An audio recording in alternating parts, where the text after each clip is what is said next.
Bonjour, donc je m'appelle Bruno Gilbert, je suis né dans le Nord, à Saint-Omer, et j'ai été élu maire en 2020 et je représente donc la commune. Je m'appelle Bertrand Dubois, je suis directeur de l'école de musique du Plateau Est depuis un petit peu plus de 6 ans.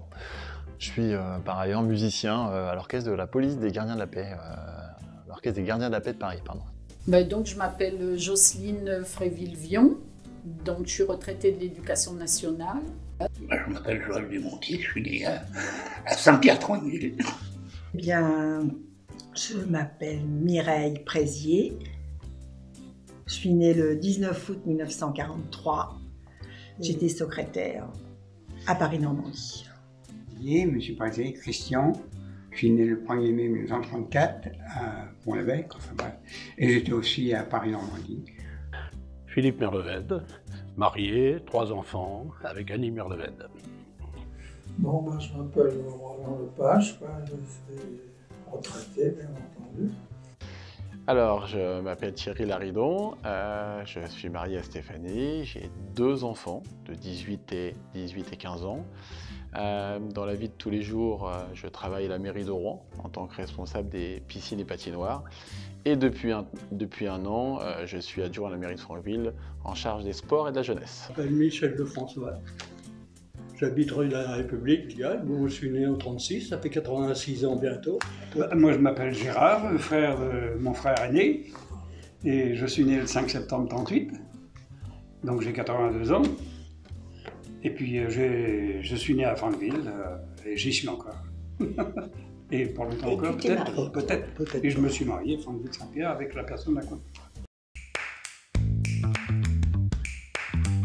Je demeure à Franqueville-Saint-Pierre depuis 1985. J'ai habité à Franqueville à partir de 1962 avec mes parents et j'y suis restée jusqu'en 1993. Mais en fait, je suis toujours très attachée à Franqueville, j'y suis très souvent. J'étais toujours à Franqueville-Saint-Pierre, mais jusqu'en 1974. Et on est arrivé à Franqueville le 17 décembre 1967. J'habite à Franqueville-Saint-Pierre depuis 1982, juin 1982. Je suis arrivé à Franqueville en 1948, avec mes parents. Je suis arrivé à Franqueville-Saint-Pierre en 1985, à l'âge de 7 ans. J'ai toujours habité Franqueville-Saint-Pierre, sauf une petite partie de ma vie lors de 6-7 ans où je suis parti à Bon Secours. Né à Franqueville, et Au manoir. jamais quitté le pays, depuis pas mal d'années maintenant. Ça fait un certain temps. Ouais. Alors moi, c'était plutôt mon adolescence, puisque j'y suis arrivée, j'avais 12 ans. Il y avait pas mal il s'est créé pas mal d'activités dans ces années-là, à partir des années 65, moi je me souviens à peu près de ça. C'est-à-dire qu'il y avait des activités sportives, du basket. Moi, je faisais partie de la première équipe de basket. On avait un bon groupe de jeunes et on avait même créé un club des jeunes qui était donc, c'était sous le mandat de M. Rousselin. Et donc voilà, on était un petit peu chapeautés par des adultes puisque on était quand même assez jeunes, dans les 15-16 ans. Et donc on participait à toutes les activités de la commune, les fêtes, les banquets des anciens, on faisait des animations, la fête de la Pentecôte, enfin, et nous aussi on pouvait faire des petites réunions, danser, enfin c'était très sympa. Moi j'étais tout le temps dans les fermes, dans les trucs comme ça. Là. J'allais à un coin qui n'est pas connu beaucoup de Saint-Pierre, au Bélévent, chez Saint-Pierre. Toute notre jeunesse, parce qu'il n'y avait pas de terrain de football, il n'y avait pas de tout ça. Hein. On a connu des trucs d'après-guerre, évidemment. Ah bah oui, ça. Et qui ont été importantes, qui nous ont marqués. L'attaque de la côte Sainte-Catherine, avec les avions des P-38. Là. Et avec nos parents, on travaillait dans un champ du côté d'Hôtel-Lynn, enfin dans le coin de la Mathiérie et tout ça. Et moi j'avais eu une trouille parce que les avions nous avaient surpris et nous a fait peur. Et puis on avait eu aussi l'ancien ce terrain de foot que vous ne connaissez pas, c'est Henri Gabriel Cochet, là, dans le coin. Et il y avait on avait même un tramway qui était arrivé là, personne n'a jamais su comment il était arrivé. Oui, d'ailleurs, à côté entre les Kaufmann. Ouais. On était dans une cave, nous, protégés chez des voisins, des amis, dans une cave voûtée nous, on couchait sous les fûts de la paille, et nos parents étaient à la porte. Notre père, qui avait fait la guerre de 14, connaissait les tranchées. On avait même fait dans une ancienne maison, une tranchée pour se protéger. On avait creusé sur, je sais pas, 400 mètres de long, un mètre 50 de large, et puis des tôles, et puis de la terre par-dessus. Et aussi, moi je me souviens être pris, quand il y avait une alerte dans les avions et tout ça, comme ma mère me prenait dans les bras, puis on descendait dans la cour et on allait se mettre dans la tranchée. Une enfance très sympathique, très joyeuse. J'arrivais de la région parisienne où c'est un petit peu différent. Donc là, c'était à l'époque un beau village. Tous les enfants se connaissaient. À l'école primaire, il y avait une ambiance extraordinaire, même les kermesses de fin d'année. Et tout le monde, voilà, comme je l'ai dit, tout le monde se connaissait entre les activités dans les associations sportives, la vie à l'école. Donc franchement, une belle jeunesse sur Franqueville-Saint-Pierre. Je suis arrivé en CE1 à l'école élémentaire Louis-le-Monnier. Donc j'ai fait du CE1 au CM2. Après j'étais au collège Hector Malot au Miénard et j'ai fait mon lycée au lycée Galilée à Franqueville-Saint-Pierre. Ah oui, toujours. Enfin, pour l'école primaire, sauf où le centre d'apprentissage c'était Armand, mais l'école c'était à Franqueville. Ah bah c'était l'école. Si vous avez les photos, de la mairie l'ancienne mairie ancienne qui datait de X temps. On a l'école, pour pas dire des gamins, quoi. Ouais. Derrière la mairie actuelle, il y avait un petit bâtiment. Qui a été remplacé par la maison des associations. Ouais. Là, il y avait une mairie, une petite mairie. Moi, l'école, j'étais à l'école avec Madame Lefebvre, dans la petite école qui n'existe plus maintenant. Et après, il y avait la grande école, il y avait Monsieur Lefebvre qui faisait l'école. Et après, c'était Monsieur et Madame Gach. Puis après, j'étais à l'école à Saint-Pierre avec Monsieur Lemoine. Non. Par contre, les 3 enfants ont été scolarisés, maternelle, primaire, Hector Malot et le lycée Galilée qui venait tout juste d'ouvrir pour la 2e année. Donc Cécile, l'aînée, a été au lycée quasiment à l'ouverture. Côté Saint-Pierre. Côté Saint-Pierre, j'habite du côté du Faux. Notre-Dame, oui. Oui, puisque là, on était sur la route de Paris là-bas, puis après on était là. C'est qui après soir Notre-Dame. Notre-Dame, tous. Avec mes parents à Saint-Pierre et après, Franqueville-Saint-Pierre sur Notre-Dame, du côté Notre-Dame. On habitait Saint-Pierre-de-Franqueville. Oui. À Saint-Pierre-Tranquille. J'ai commencé par le milieu associatif, après j'ai continué en tant qu'élu. Et donc, en fin de compte, on continue à s'occuper du milieu associatif. Si ce n'est qu'on décuple, parce qu'on s'occupe de toutes les associations. Bon, moi, c'était l'animation et la culture. J'étais bouillard, et on s'est mis, avec ma femme, on a fait des brassages ambulants, hiver et automne. Et puis un peu de travaux agricoles l'été. Là, on passait chez eux, on écrasait les pommes, puis ça faisait du cidre. Puis ils gardaient au tonneau, bien entendu, buvaient l'année. Parce que je travaillais en boulangerie, puis à cette époque-là, en boulangerie, on était noyautés, on revenait une fois la semaine. Vous voyez, je gagnais 45 francs par mois. Alors moi, j'estime que c'est une commune très attirante, très attractive de par la diversité qu'elle offre. Diversité au niveau des commerces, diversité au niveau des activités. Et je trouve que c'est un bon compromis entre le côté pavillonnaire et le côté résidentiel, plus collectif entre guillemets. Alors Franqueville, c'est une commune qui est vraiment située entre la ville et la campagne. Je crois que c'est d'ailleurs un de ses slogans. Et c'est ce qui pour moi la représente le mieux. On peut y trouver à la fois la praticité d'une zone d'une zone urbaine, avec les commerces, avec l'activité culturelle, avec l'offre de loisirs et l'offre éducative qui s'y rapporte.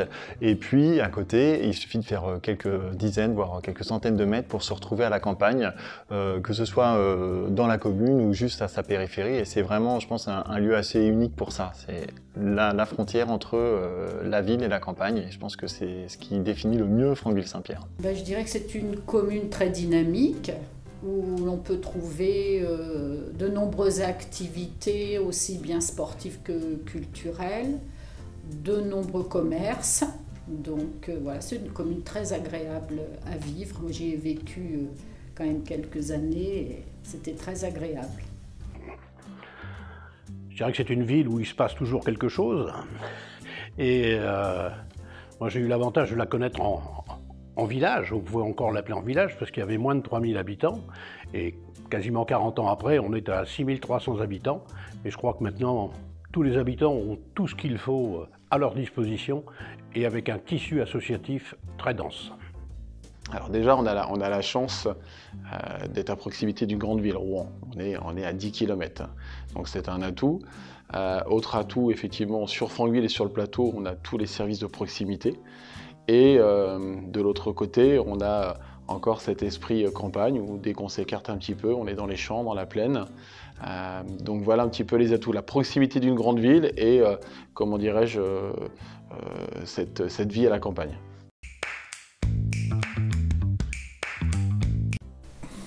Je pense, pour pouvoir l'affirmer, c'est le calme, la sérénité et le côté voilà, un peu campagnard. L'école de musique du Plateau Est.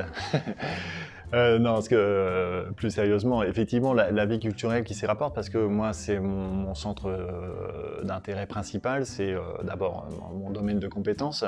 Donc évidemment, tout ce qui a attrait à la culture, c'est quelque chose qui m'est assez cher. Et donc, tout au long des années que j'ai pu passer à Franqueville, j'ai pu voir le dynamisme de la commune et puis de tous les acteurs culturels. Et au sein de la commune, elle est soutenue par...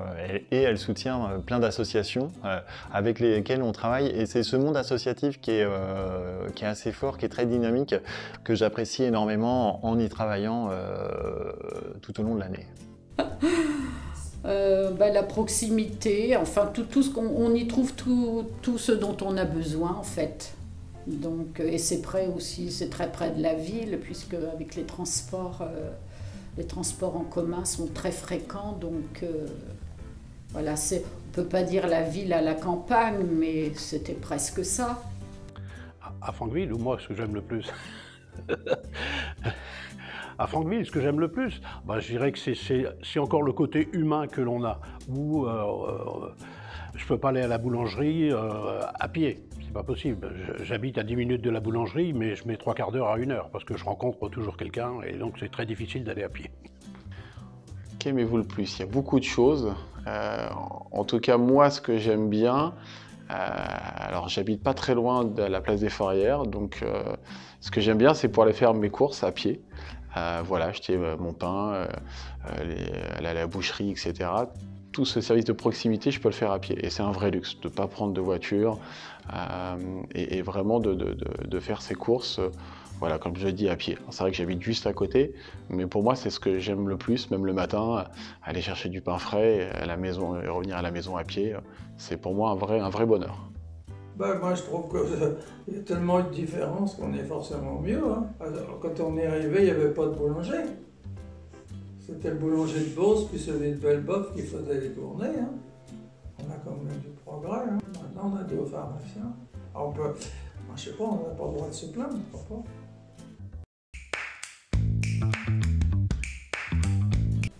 La place des Forrières, parce que je trouve ça un endroit très animé, avec ses commerces, avec sa verrerie bien sûr maintenant, mais surtout avec ses commerces. C'est un endroit que j'aime beaucoup, et j'aime aussi bien sûr la place Marcel Rago avec son dojo, de par une activité sportive antérieure. Ça va être l'école de musique. Non, il y a quelques sentiers qui sont un petit peu... Alors c'est plus qu'un endroit particulier, je pense que c'est les petits sentiers un peu cachés au milieu de la ville, les petits GR que j'utilise de temps en temps pour me balader, me vider la tête en faisant quelques pauses. Et c'est ces endroits-là qui sont un petit peu dissimulés. Il y en a un qui part justement derrière l'église Saint-Pierre qui jouxte l'école de musique et que j'aime bien emprunter. Voilà, ce genre de petites choses où c'est une respiration. On est dans le flux de l'activité professionnelle, on a les voitures qui passent, les élèves qui passent, et puis il suffit de s'extraire, là c'est vraiment 10 mètres, et on est dans ce petit sentier, et c'est le retour à la campagne. Je dirais que l'espace Bourville a été ma deuxième maison pendant plus de 12 ans, puisque j'étais adjoint à l'animation et la culture, donc on y était quasiment tous les week-ends. Aujourd'hui, c'est plus l'école de musique et puis c'est aussi l'église Notre-Dame, puisque je fais partie de la paroisse, j'anime, je fais l'accompagnement des familles en deuil, donc j'ai très souvent l'occasion de m'y retrouver. Alors d'un côté, il y a tous les lieux, on va dire, sportifs, parce que j'y ai passé et j'y passe beaucoup de temps. Et après aussi, comment dirais-je, il y a deux endroits et qui sont liés aux événements. C'est la place des Fourrières, qu'on a parlé tout à l'heure. Effectivement, il y a eu beaucoup d'événements qui ont pu se dérouler dessus avec des souvenirs importants. Et aussi la place Massal-Rago avec les animations qu'on peut connaître sur le niveau du feu de la Saint-Jean. Il y a eu des retransmissions aussi de matchs il y a quelques années d'équipe de France. C'est vraiment deux lieux de vie qui sont importants, en plus de tous les lieux sportifs que je fréquente très très régulièrement.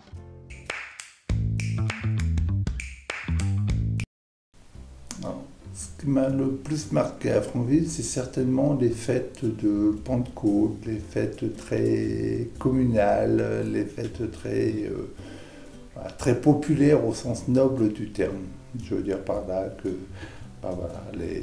les corsos fleuris, les majorettes, j'ai connu le temps des majorettes, des corsos fleuris, j'ai connu le temps de la foire, aussi minime soit-elle, aussi petite soit-elle, mais qui donne de la vie au village. Il y en a beaucoup, puisque nous, on est assez moteur aussi. Alors, je ne vais pas forcément vous parler des événements qu'on a pu organiser au niveau de l'école de musique, mais il y a eu pendant quelques années les Franquevillades, qui étaient des événements sur lesquels on intervenait et qui étaient très festifs. Et puis, il y aura... Et il y a eu le 18 juin la fête de la musique qui est organisée en coproduction avec la mairie de Franqueville et l'école de musique au sortir d'une période vraiment compliquée. Et je pense que s'il y a un événement marquant, ce sera celui-ci parce qu'il est à la fois le symbole de la fin d'une crise et le symbole d'un renouveau. Et je crois que c'est ce qui aura beaucoup marqué mon activité au sein de l'école de musique et des activités culturelles qu'on a pu avoir au sein de Franqueville-Saint-Pierre. Alors, nous, on va peut-être dire que Broadway's Comedy, parce que notre fils participait. Alors, c'est vrai que... Mais autre spectacle, les Bodins, c'est vrai que ça nous avait bien plu.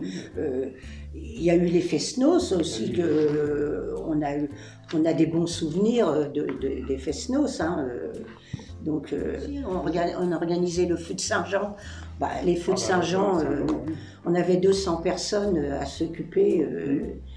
C'était aussi bien dehors. Mais quand il y avait un orage, il fallait tout rentrer à la salle Rago. Donc, on a organisé aussi l'an 2000. On a fait un jour de l'an, l'an 2000. La Croisière s'amuse, le thème. Sur le thème. Moi, j'avais fait les roues, le bateau, la barre.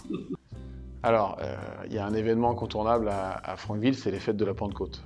Moi, je me souviens, étant jeune, il y avait dès le vendredi soir une course cycliste dans Franqueville. Et il y avait un programme d'animation du vendredi jusqu'au lundi. Donc c'est vraiment un événement à Franqueville incontournable, qu'on soit effectivement très jeune ou plus âgé. Je me souviens, étant aussi à l'école primaire, on avait la journée du maire à l'époque. Le mardi, on n'avait pas école, donc ce week-end de Pentecôte durait très longtemps. Et je pense que tous les Franquevillais ont un souvenir par rapport à cette fête-là. Alors, j'ai créé en 1992 le club d'arts martiaux à Kibudo. en tant que professeur de brevet d'État et je souhaitais enseigner. J'ai enseigné de 92 dans ce club jusqu'à maintenant et quand je peux en tant que maire, j'enseigne même encore un petit peu dans ce club, bien que la relève était prise par mes élèves. Moi, je jouais au basket et après, dans les années 70, j'ai encadré les enfants au basket aussi, les poussines. Mon père, il a été à l'origine, donc c'est Raymond Vion, il a été à l'origine du foot à Franqueville. Ensuite, il a participé aussi, il était à l'ESF, mais c'est surtout lui, c'est le foot vraiment qu'il a lancé, pas tout seul évidemment. Et d'ailleurs maintenant il a le stade qui s'appelle le stade Raymond Vion qui avait été inauguré par Monsieur Leroy. On a fait partie de l'ESF, les sports. Donc moi j'étais surtout, je transportais, on n'avait pas de... Il fallait transporter les joueurs et c'était aux parents de transporter différentes... aux parents remplissait les voitures. Il y avait des fois, la jauge des voitures était pratiquement respectée. À l'époque, j'avais une 2 chevaux. Et il y en a où... Il n'y a pas de ceinture. Des fois, des jeunes m'en parlent encore, qui étaient assez dans la 2 chevaux pour rentrer. Et puis le terrain de football était pas dans ce secteur-là, il était dans la rue. Le football était en face le cimetière où il y a les Kaufmann maintenant. Alors, M. Vion s'était justement beaucoup investi dans le football. Il était vraiment à l'indépendance. Et vraiment, d'avoir mis son stade, le stade à son nom, c'était vraiment quelque chose de très bien. Pas de reconnaissance. Une belle reconnaissance à un monsieur qui s'est dévoué comme pas un, quoi, il faut le dire. De la commune, il va y avoir l'école de musique et il va y avoir Europe Inter-Échange. Les autres, elles sont hors la commune. L'école de musique, là, je suis trésorier de l'école de musique, donc je m'en suis occupé depuis la création, depuis 82, avec Christiane Osmulski, qui était ma voisine et directrice de l'école de musique. Et puis à Europe Inter-Échange, maintenant que je ne suis plus élu, j'en suis devenu le trésorier. Oui. J'ai beaucoup d'associations sportives, j'ai joué au football, j'ai fait du tennis de table, j'ai traîné un petit peu dans beaucoup d'associations, beaucoup de structures. J'ai fait aussi du catéchisme sur Franqueville. Dès que je pouvais, sur les événements, manifestations, je participais à la vie de Franqueville.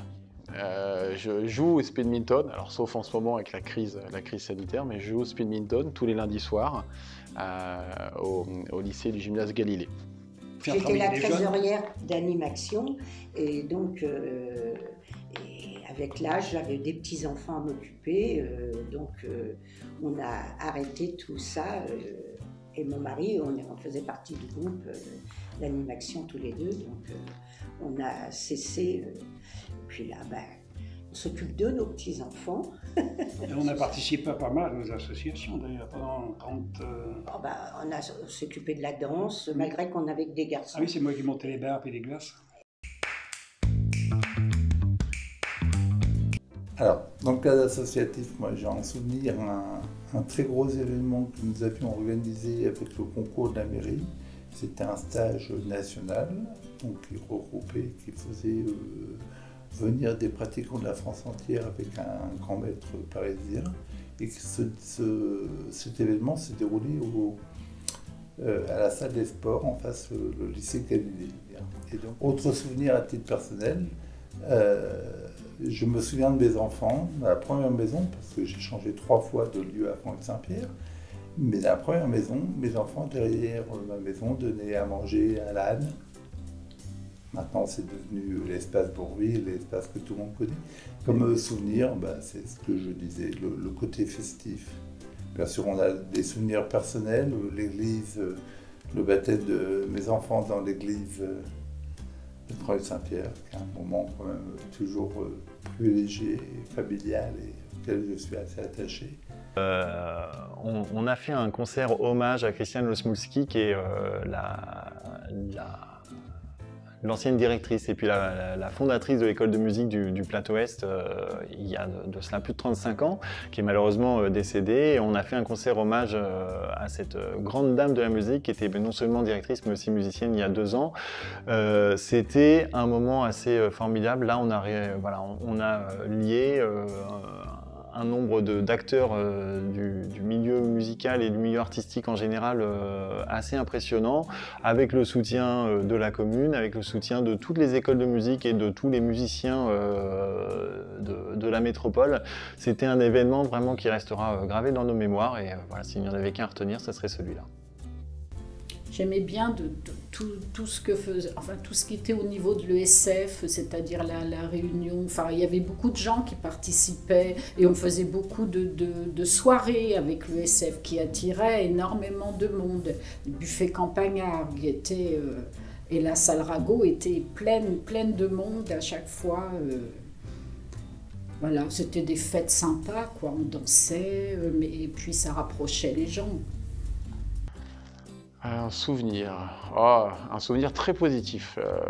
Donc je disais, on est arrivé en 85 et en 86, alors toujours un événement lié au sport. Ceux qui pratiquent le football ont son souvenir. En 86, il y a eu le match France-Brésil où la France a battu le Brésil en quart de finale à la Coupe du Monde.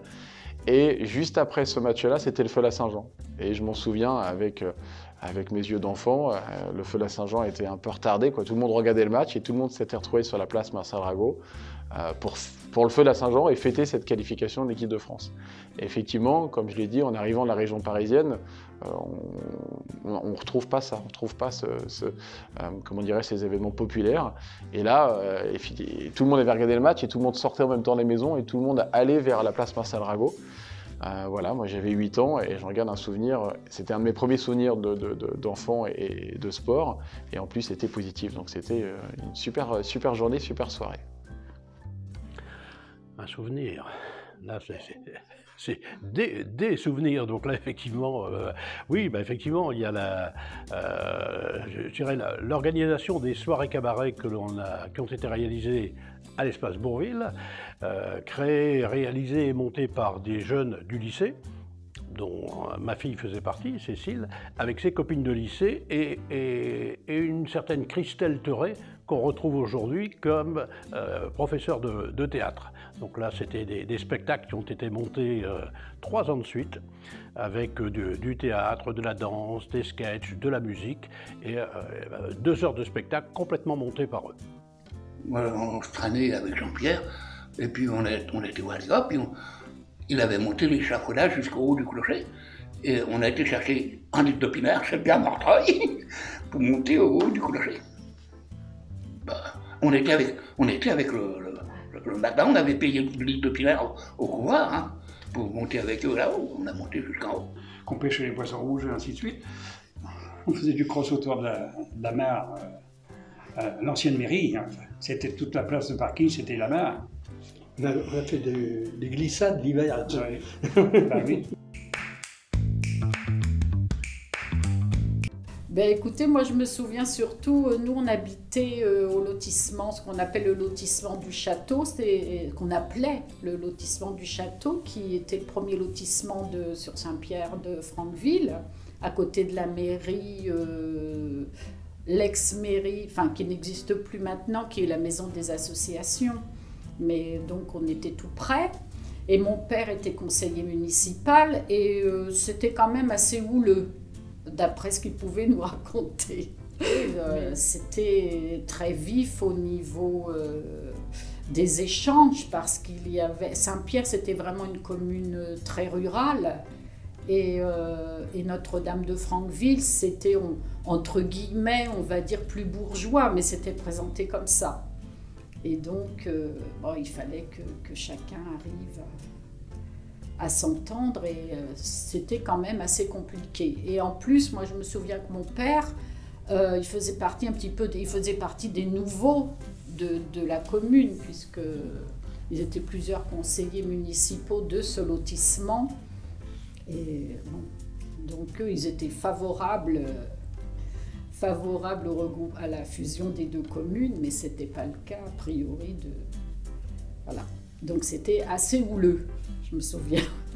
Oh bah oui, quand même, oui, je me rappelle. Bon, bah ça avait fait un peu d'histoire quand même, je pense.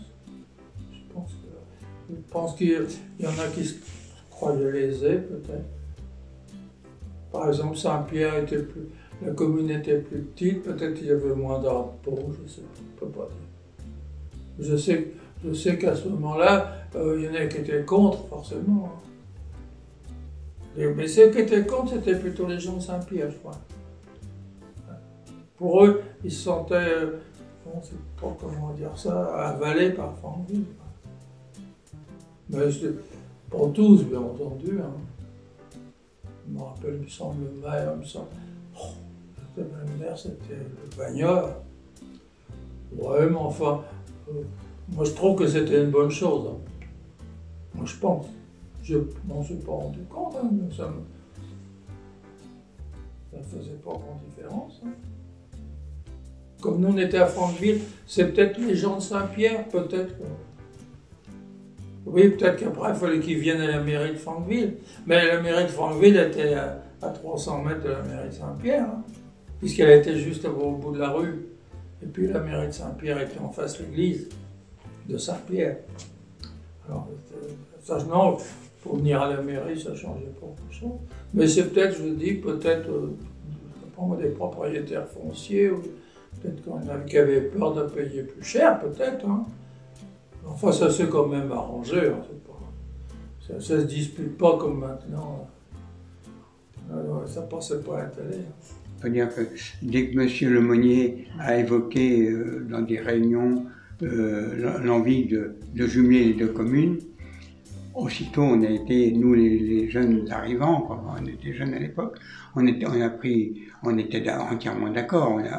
On a été voir chez les différents cultivateurs ou habitants de Franqueville pour les convaincre de cette nécessité. Mais ce n'était pas toujours le cas parce que tout le monde n'était pas d'accord pour fusionner. Mais il y avait quand même une majorité de jeunes qui venaient de faire construire comme nous, qui aussi souhaitaient une amélioration. Et puis M. Lemonnier était vraiment, M. Louis Lemonnier était vraiment quelqu'un avant-gardiste pour le progrès, il nous a bien fait ressortir tous les avantages qu'il y aurait de faire une fusion. Donc voilà, on s'est investi un peu pas dans une bagarre, hein, mais dans des différentes réunions. Et puis ça s'est vite, sans trop de guerre quand même, ça s'est vite bien terminé. Tout le monde n'était pas d'accord qu'on se mette avec Franqueville. D'ailleurs, il y en a eu deux fusions. En 70, mais nous on avait déjà deux enfants. Et c'est en 70, grâce à la réunification des deux communes, qu'ils ont fait une école maternelle à partir de 4 ans. Parce que sinon, il n'y avait pas d'école maternelle. C'était dès 5 ans, les enfants rentraient au préparatoire. Alors nous, notre enfant a bénéficié de rentrer à 4 ans. Puis après, c'est devenu les 3 et 2 ans et demi, parce que notre dernier, lui, est rentré à 2 ans et demi.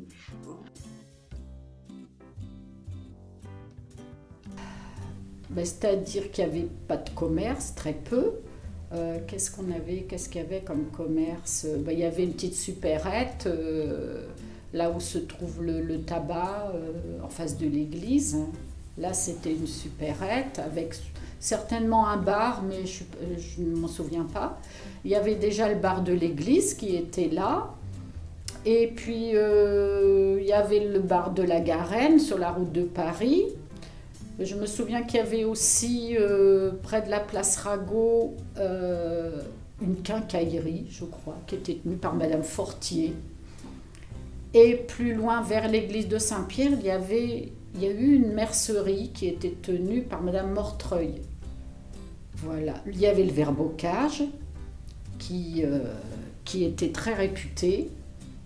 La vie, elle était... c'était assez tranquille, mais il commençait à se créer quand même pas mal d'associations. C'était l'ESF avait beaucoup d'importance au niveau de la vie associative, déjà, à l'époque. On avait d'abord des petites fermes, il y a peu. Alors, en allant sur la route par là-bas, déjà, après le premier carrefour, là, il y avait la ferme en Grand, il y avait la ferme à Jamelin, puis c'était des petites fermes. Hein. Plus loin, ils avaient cette vache. Plus loin, il y avait M. Tolès, il y avait M. Delamin, il y avait 4 fermes par là. Puis il y en avait une là en bas, c'est qu'il y a du Aix, là. C'était une ferme. Et puis en face, la ferme Leroux, là, le lotissement Leroux, c'était une ferme. Alors forcément, ils ont vendu la bâtire aussi. Alors, et puis, quand je l'ai acheté, il avait 2 ou 3 vaches aussi. Quoi. Il y avait, on dit des fermes, c'était une petite ferme. Quoi. Mais les gens vivaient avec ça, il y avait 2 ou 3 vaches, 5-6 vaches. Quoi. On habite rue Charles-Péguy, il y avait bien moins de construction. Il n'y avait pas d'école maternelle, comme je vous le disais. Il n'y avait pas des sports. Il n'y avait pas de bus. Il y avait un bus le matin, un bus le soir. Et puis, pas de commerce, je l'ai dit. Moi, le médecin, il n'avait... Non, même pas, il n'y en avait pas. C'était le médecin de Méniénard. Puis toutes les associations qui n'existaient pas. On a eu le SF qui a dû se créer il y a 51 ans, je crois, si ma mémoire est bonne. Mais avant, il n'y avait pas grand-chose.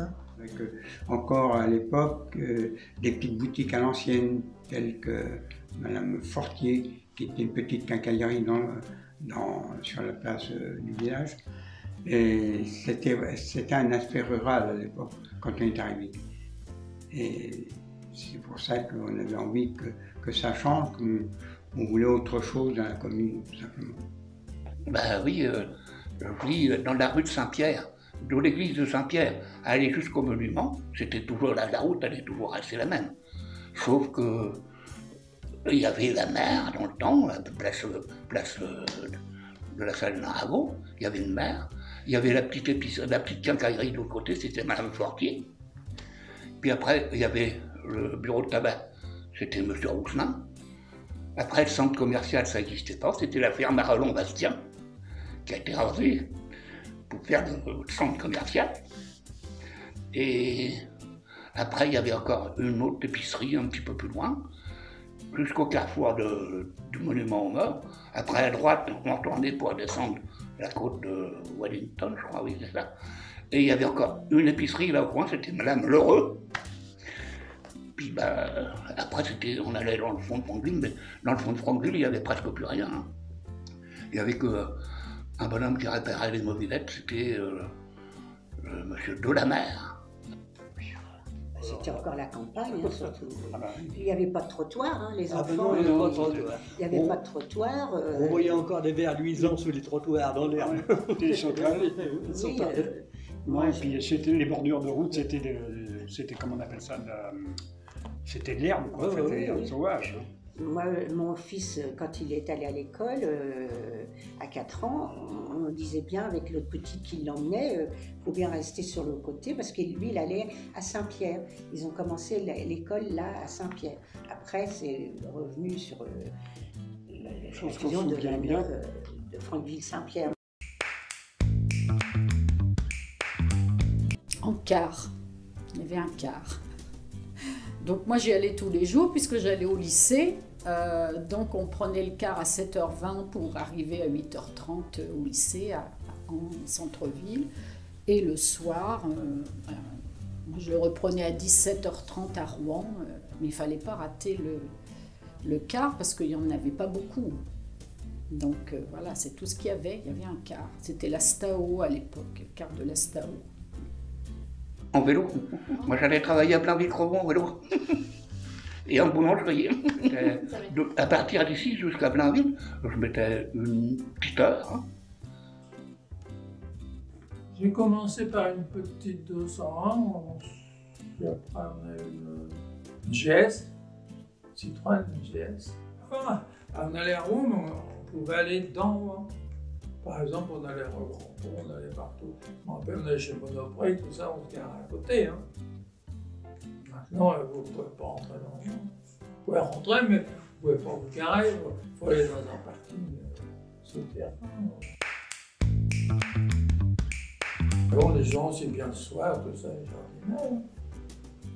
Comme là, ils vous disent, tu peux effacer les tonneaux, il faut les laver, tout ça, c'est tout vide. Alors, puis il faut les ramasser les pommes, les garder en temps pour qu'ils mûrissent. La distraction quand on était jeune, on travaillait beaucoup, oui. On avait beaucoup de jardins, on était autonome après la guerre. On avait des centaines de mètres carrés de jardin et on tirait la herse et le rouleau, c'était nous les chevaux. Surtout eux, moi aussi un peu. C'était une vie complètement différente de toute façon. Puis les loisirs, il n'y avait pas de loisirs le soir, comme ça, c'était simplement une sortie, si vous voulez, le samedi, aller au bal ou au cinéma seulement, c'est tout, le dimanche, cinéma, mais il n'y avait pas de sortie tous les jours, comme ça, il n'y avait aucune distraction. Pour sortir le soir, on allait, moi j'allais au cinéma à Miénard, il fallait que je demande la permission à mon père, et si j'avais fait un mauvais boulot, il n'y avait pas de cinéma le soir. La prochaine fois. C'était trop chaud. Tous les mercredis, non, c'était le jeudi à cette époque-là, qu'on n'avait pas d'école tous les jeudis, j'allais là-dedans. On passait notre jeunesse comme ça. Hein. Je bricolais, hein, avec des travaux de la ferme. Hein.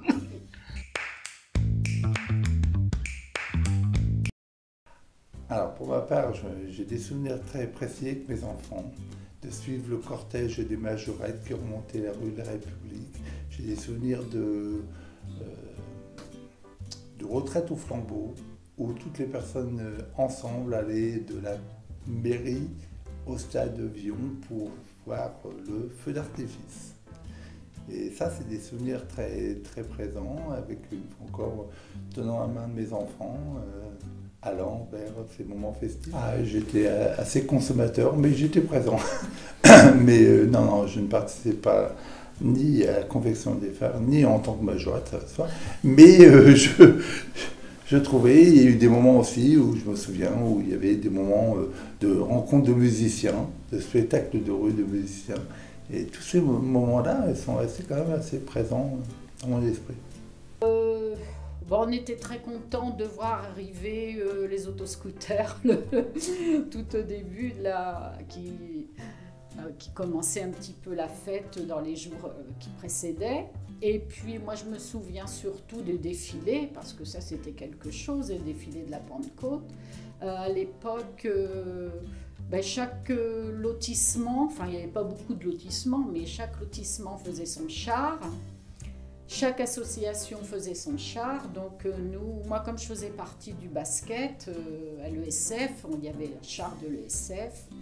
Et voilà, c'était vraiment sympa. En plus, on a dansé, on faisait des danses, on animait un petit peu moi, je me souviens surtout des chariots. On se retrouvait dans une ferme, dans le hangar d'une ferme, je crois que c'était rue de la République, si je me souviens bien. On faisait les petites fleurs en papier, les petites roses, voilà. Ça prenait longtemps à l'avance. Et puis ensuite, quand le char était décoré, c'était suivant les thèmes qu'on avait choisis ou qui étaient proposés, je ne me souviens plus. Alors, c'est les chars, justement. J'en garde pas forcément bon souvenir, moi, du char. Alors, j'ai fait, faisant partie de l'association, j'ai fait le défilé dans Franqueville sur un char. Mais j'étais un petit peu grand pour le faire, mais mon père était président du club de football et, entre guillemets, je n'avais pas le choix que de ne pas y aller. Donc, quand on traverse tout Franqueville, quand on est tout petit, c'est peut-être sympa, mais quand on arrive plutôt en tant qu'ado, j'ai aimé moyennement, quoi. Mais ça faisait partie du folklore à ce moment-là. Je dirais que c'est une évolution logique. Aujourd'hui, il faut garder ce week-end de fête, mais bien évidemment, les attentes ne sont pas les mêmes en 2020 que dans les années 90. Donc aujourd'hui, il faut garder cet esprit avec le feu d'artifice, qui est aussi un événement incontournable. Mais il y a des évolutions, il y a des spectacles de rue qui se font. Il y a quelques années, il y a eu une thématique sur la période médiévale, etc., qui était vraiment très sympa. Effectivement, il faut garder cette fête et la faire évoluer par rapport aux années dans lesquelles nous sommes actuellement. C'est quelque chose qui ne doit pas disparaître, et même quand on en parle sur le plateau au plus loin, c'est identifié, le week-end de Pentecôte, c'est la fête à Franqueville. Moi, j'ai des collègues de la mairie de Rouen, par exemple, qui viennent à ce moment-là ou qui regardent la programmation. Donc ça, c'est un moment important pour les Franquevillais, mais également pour le plateau et même plus loin que ça. Ah ben sûrement, ils le faisaient chez nous. Ils le faisaient sous le hangar. Ah ouais. On sortait le matériel et puis eux, ils faisaient les chars là-dessous. Oui, sous le hangar. Ah ouais. Tous les arbres. Oui, puis ça s'est arrêté, je ne sais pas pourquoi. Ah, je crois qu'ils l'ont fait une fois, après ils ont fait après dans leur hangar, et puis après ça s'est arrêté. Il y en a qui venaient un peu c'était des bénévoles, hein. Il y avait aussi le peintre, M. Chocard, le mari de Mme Chocard, puis à côté il y avait Surès aussi qui venait. Surès, il était, je ne sais plus qu'est-ce qu'il faisait. Enfin, quand ils avaient une demi-journée, ils venaient, alors ils faisaient des chars, ils faisaient... Oh oui, c'était pas mal leur truc. Hein. Et puis ils faisaient du grillage, puis ils pitchaient des fleurs dedans, tout ça. Oh, ben, ils étaient bien 3 semaines à mois à faire ça. Hein. Ah oui, à le faire. Parce qu'ils venaient un peu tous les jours, alors on leur payait un coup, quoi. C'était des bénévoles carrément. Hein. Ah, ça, c'était une petite merveille. Nos enfants étaient à l'école primaire, bien sûr. Et les fêtes de Pentecôte, c'était quelque chose, hein. Tout le monde attendait ça. Beaucoup de gens comme nous, les premiers d'ailleurs, on recevait de la famille qui venaient avec les enfants pour aller les manèges. Les institutrices, les instituteurs faisaient vraiment, s'investissaient beaucoup. Les costumes, les danses, le défilé. Ça n'a plus rien à voir, les fêtes maintenant, avec les fêtes d'autrefois. Hein. Ça n'a plus rien à voir. Bon, malheureusement, là, ça fait 2 ans qu'il n'y en a pas pour d'autres raisons. Mais les fêtes de Pentecôte, à l'époque, oui, c'était quelque chose. Hein. Les instituteurs s'investissaient beaucoup dans la fête, préparer les enfants. Ah oui. Ils choisissaient un thème pour les défilés. Et il y a toujours beaucoup de monde pour voir. Oui. D'abord, les parents étaient là, plus les amis des parents, les familles des parents. Et ça faisait vraiment beaucoup de monde dans la commune. Ils appelaient ça le corso fleuri. Corso, oui. Et donc, les enfants aussi des écoles participaient, apprenaient des danses folkloriques et des défilaient. Et ça, c'était les institutrices qui, tout au long de l'année, leur apprenaient à faire les danses folkloriques. Alors, chaque année, il y avait un thème différent. C'était sur... il y avait un monde fou. C'était sur... l'Allemagne, les pays de l'Est, des choses comme ça. Donc c'est vrai. Et là, les parents participaient. Il fallait qu'on aide à faire les costumes des enfants. Et tout le corso fleuri passait devant la rue principale. Parce que là, ils ne partaient pas de Saint-Pierre à l'époque. Hein. Oui, ils partaient de Saint-Pierre, je crois. Ils partaient de Saint-Pierre et ils faisaient toute la traversée jusqu'au monument de la rue de la République. À la rue Pierre-Corneille. Et ça, c'était un défilé. Et il y avait la fête foraine, bien sûr. Et chaque enfant qui avait participé au défilé recevait par la commune une pièce pour faire un tour ou 2 de manège. Ça, c'était... Et puis alors, nous, nos enfants, ont participé énormément. On a participé au jazz. Puis après, nous, en tant qu'association, on a repris le relais parce que les écoles ne voulait plus faire ça, donc on a repris le relais d'organiser une fête de la Pentecôte, mais avec des chars, des musiques, et c'était Animaction qui faisait ça. Venir des majorettes, on se faisait des réunions ici pour choisir tous les groupes de majorettes qu'il fallait. Et ça, qu'on allait louer, quoi. Enfin, louer parce qu'on pouvait les payer. Je me souviens qu'il y a eu quand même ce qu'on pourrait appeler une affaire, c'était l'affaire avec l'abbé Le Vilain. Lorsqu'il y a eu la messe en français, donc il y avait ceux qui n'étaient pas d'accord.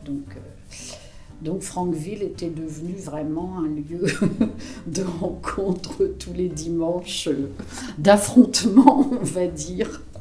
Moi, je trouvais ça assez drôle. Mais, ouais, enfin...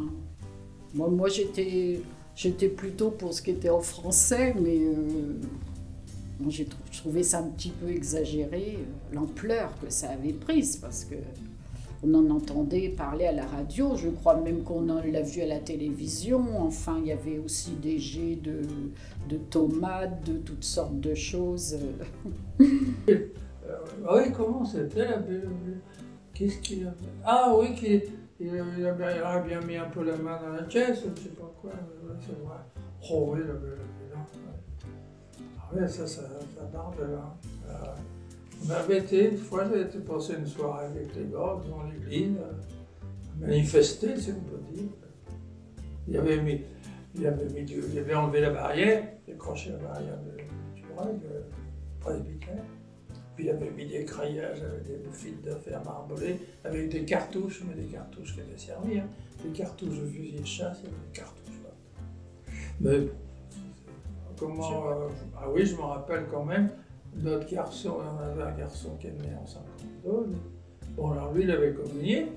Et puis la fille est née en 57. Quand elle a communié, il fallait que son frère soit là. Il a dit, si ton frère n'est pas là, je te communie pas. Oh non, il était sévère. C'est plus que sévère. Mais... Ouais, il y avait une histoire, quand il est parti, ils se sont mis d'accord quand même. Il y a l'archevêque de Rouen qui avait envoyé un curé quand même pour remplacer. Alors lui, il faisait une messe le matin le premier, il avait le vilain avant de partir. Après, il s'en allait, quoi. Et l'autre faisait sa messe après. Alors, lui a donné la clé de l'Utavien. Je ne sais pas si vous allez à la messe, vous connaissez ça, mais il y a un petit boîtier où c'est qu'il y a les hosties pour communier. Alors, il a donné la clé du tabernacle, hein, et puis il est parti. Et quand monsieur le curé est venu pour mettre la clé, c'était une fausse. Il n'a pas pu rentrer la clé.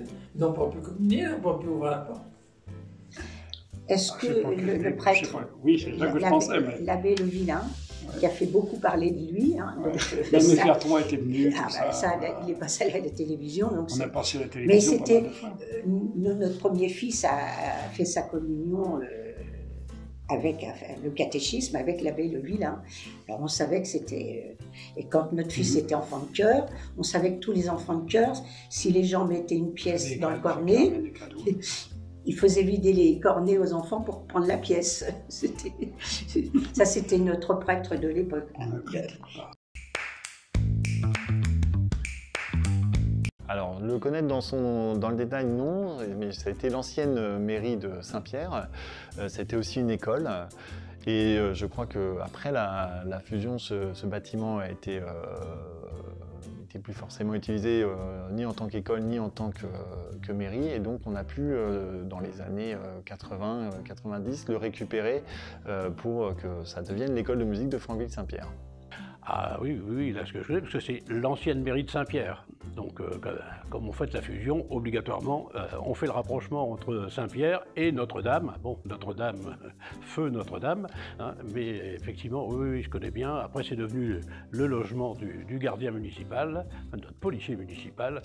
Et puis ensuite, quand il est parti, on a été tout content de récupérer temporairement, parce qu'on devait avoir des nouveaux bâtiments derrière. Bon, ça c'est une autre histoire, mais effectivement, quand vous venez le mardi soir, je peux vous dire que vous entendez plein de choses, toutes les pièces sont occupées, et il y a de tout.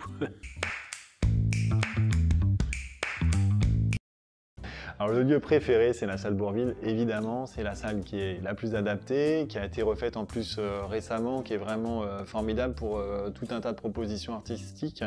On peut y faire, ce qui est bien, c'est sa modularité, c'est à la fois on peut proposer un concert très classique et puis un concert de musiques actuelles, de rock, voire même transformer la salle pour que ce soit une piste de danse ou y faire venir des acteurs, des comédiens ou des danseurs. Et donc la modularité de cette salle est vraiment un point fort et je pense que de loin c'est ma salle préférée pour y faire des concerts. Alors si on veut beaucoup de monde et dans des conditions confortables, c'est Bourvil. 300 personnes, tout le monde est bien installé, surtout maintenant que c'est rénové, c'est idéal. Mais si on veut avoir l'acoustique la meilleure, c'est l'église Saint-Pierre.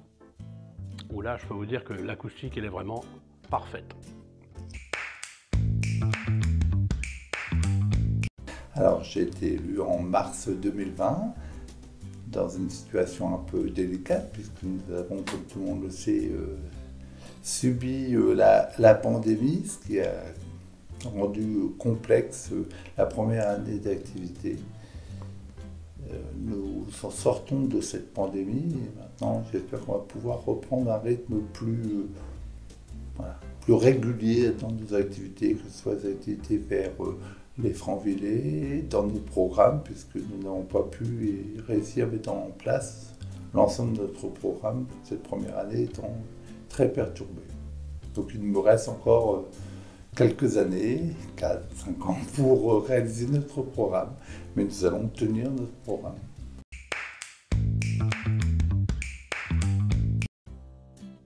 Alors, comme je l'ai dit, depuis 1985, je suis à Franville-Saint-Pierre. Bien que participant beaucoup au côté associatif, j'ai été un peu conservateur. Et il me semblait intéressant de rendre à la commune ce qu'elle m'avait donné. C'est ma motivation principale. Et je ne pouvais pas le faire avec une activité professionnelle qui était relativement chargée.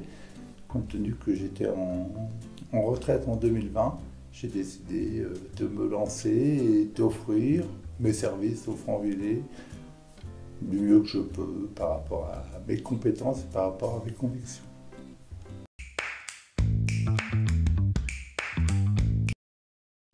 Alors, je souhaite que Franville reste autant attractif qu'il l'est, sinon plus. Donc on arrive à maintenir cette attractivité tout en maintenant, et c'est toute la difficulté, tout en maintenant un côté campagnard qui nous échappe manifestement. De plus en plus, Franville devient davantage urbain qu'il ne l'était, et ça c'est incontournable, c'est inéluctable, de par la loi, de par l'intérêt. Ce qui est intéressant, c'est à chaque fois de réussir à faire de l'urbanisme, mais surtout de la structure autour de l'urbanisme. Donc il faut que Franville progresse encore un peu, car nous perdons des habitants. Donc, il faut que Franville ait plus d'habitants pour maintenir ses services de proximité, ses écoles, pour maintenir ses commerces, qui vivront que s'il y a des habitants. Mais pour ma part, il faut que cette augmentation soit maîtrisée. Et je suis très attaché à l'environnement, donc la structure. Donc là, nous mettons en place des pistes cyclables, nous veillons à un urbanisme raisonné, étant entendu que les pouvoirs du maire dans le domaine sont un peu limités, mais nous essayons d'avoir un urbanisme qui soit raisonnable et qui soit surtout adapté à notre structure. Il ne s'agit pas de construire sans que nous ayons la maîtrise de nos structures.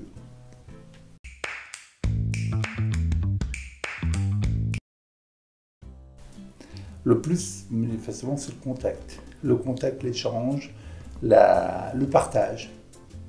Je suis quelqu'un qui aime beaucoup partager avec les uns les autres. Je délègue beaucoup de choses, il me semble. Et donc ce partage, c'est quelque chose de très riche. Outre les dossiers, mais bon, les dossiers, on apprend avec les dossiers, mais c'est surtout le partage et l'échange avec la population, avec les agents communaux pour pouvoir mettre en place des projets, construire, bâtir quelque chose, un projet innovant et surtout qui rend service aux Franvillais.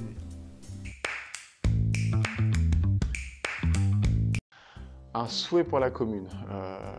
Alors effectivement, on en parlait un peu tout à l'heure, c'est une évolution, comment dirais-je, mesurée, une évolution adaptée aussi, tout en gardant, comme j'ai dit tout à l'heure, ses forces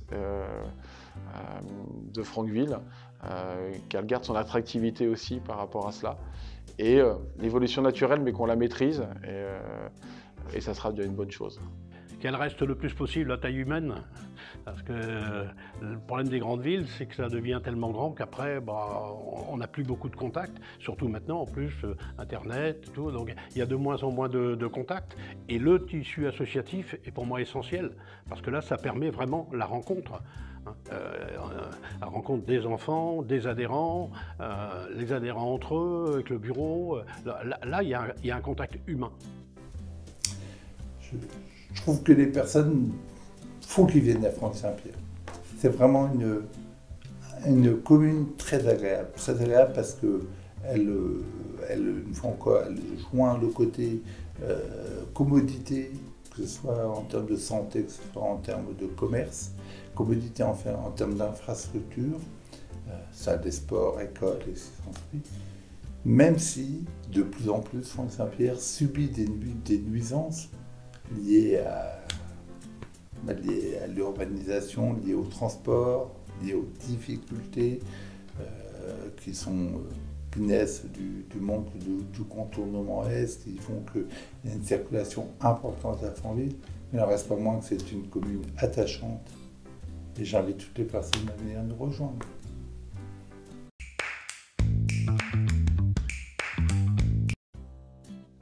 Alors je suis quelqu'un d'assez attaché à l'histoire. J'estime que l'histoire fait partie de notre vie et que sans histoire, on n'a pas d'avenir. Donc toujours intéressant de savoir d'où on part. Les personnes ont voulu cette réunification des deux communes. Ça me paraît important de la commémorer. 50 ans, c'est pas neutre. Ça nous permet de nous replonger un petit peu dans cette histoire, de nous remettre dans le contexte et puis de voir que grâce à cette fusion, Franville-Saint-Pierre est devenue la commune qu'elle est, reconnue sur le plateau, connue sur le plateau et qui va continuer à évoluer.